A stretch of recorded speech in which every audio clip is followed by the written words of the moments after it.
Yeah, no, it's definitely a cool feeling. I'm super blessed to be in the position I am, and I'm just trying to make most of the opportunity. So I'm ready to go right now. So yeah. What did Gary say to you when you walked up and shook his hand?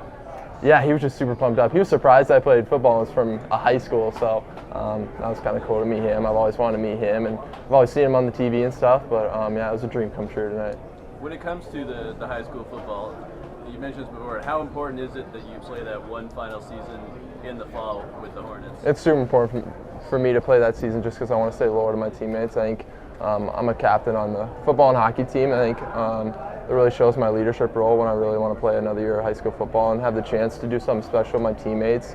I set goals for the football and hockey career, and that's to win a state football championship in hockey, and I've been willing to do that in hockey, but not in football. So I think to have the opportunity to do that would be super special with a good group of guys. So yeah. And does this jersey scare away any D1 football teams that might think there was still a chance of getting you? I mean, I hope it does because I want to pursue hockey. So I'm 100% all in on hockey, and yeah, I'm really excited. How big a conversation point was that when you were talking to teams before the draft?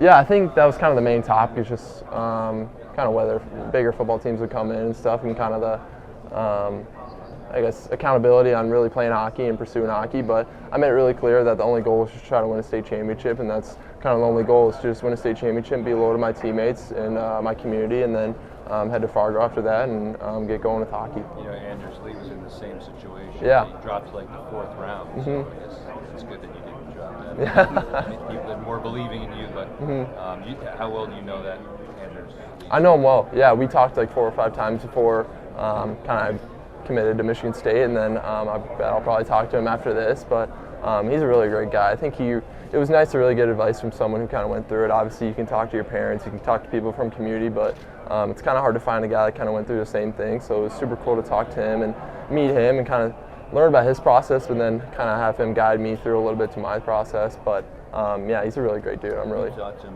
when you already knew that you were going to definitely pursue hockey, or was he part of helping you make that decision? He was a little bit a part of that. I think right after I chose to pursue hockey, I called him and then asked him about like the recruiting process and more about the NHL draft and the combine. So I'm really blessed to have that support system around me, not just my family, but also kind of people who went through it.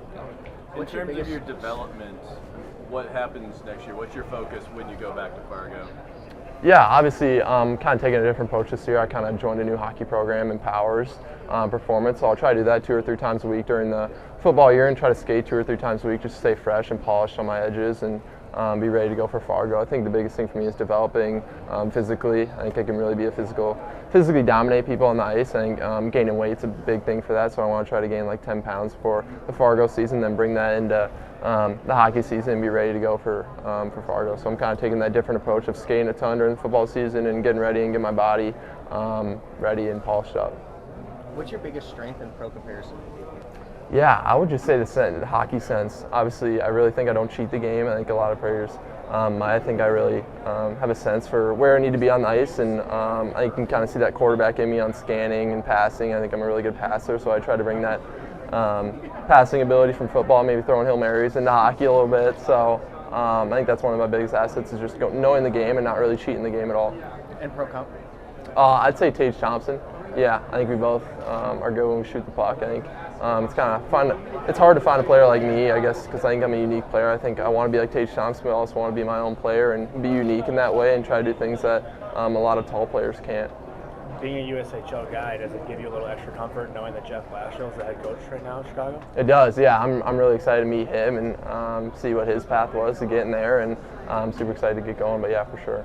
And if you told yourself a year ago you'd be sitting in this chair, what would the reaction be for Mason? Because I heard that you didn't even know it was your draft year. I did not know it was my draft year at all. Yeah, no, I did not know my sophomore year. So I think I tried to make most of every opportunity when it came up to me. I think it just gave me more motivation to work hard and achieve my goal and achieve my dreams. And obviously I did that tonight, but I think my next dream is to play in the NHL for a long time and make an impact for a team. So for sure. Are you gonna? Sorry. When you look at Chicago today, they had a bunch of picks to picture last year.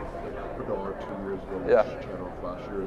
The rebuild is kind of accelerated here, and now you're going to be a part of it. When you look at that, and you realize the opportunity that's before you, what are your thoughts about that? I'm super excited. I love the hearing that they're rebuilding, and I can be maybe a part of that rebuild. So I'm super excited because I really think I'm still developing as a player and raw as a player. So I think once I really start to focus and tone in on the hockey and the little things, I really can help me become a better hockey player, but also become a better human being overall. I think that's one of the big things for me. I want to become a better hockey player, but also become a better person in the process. I think obviously going to Michigan State can help me with that, but I'm super excited to be a part of that rebuild, as you say, and yeah, I'm pumped up. Did you get to watch those cup runs with Kane and Taves? I did, yeah. So it's funny because I was actually a Blackhawks fan. My brother was a Penguins fan, so we kind of went back and forth a little bit between those two teams. But yeah, I've always been a Kaner fan and a Taves fan, so yeah, I'm super How does excited. that happen in Minnesota? I don't really know. I've never really. I mean, obviously I'm a Wild fan, but I think my dad was from Chicago, so he kind of brought the Bears a little bit into our household and the Blackhawks. So yeah, a lot of Minnesota people don't like it, but I kind of go with it a little bit. Do you know any of the young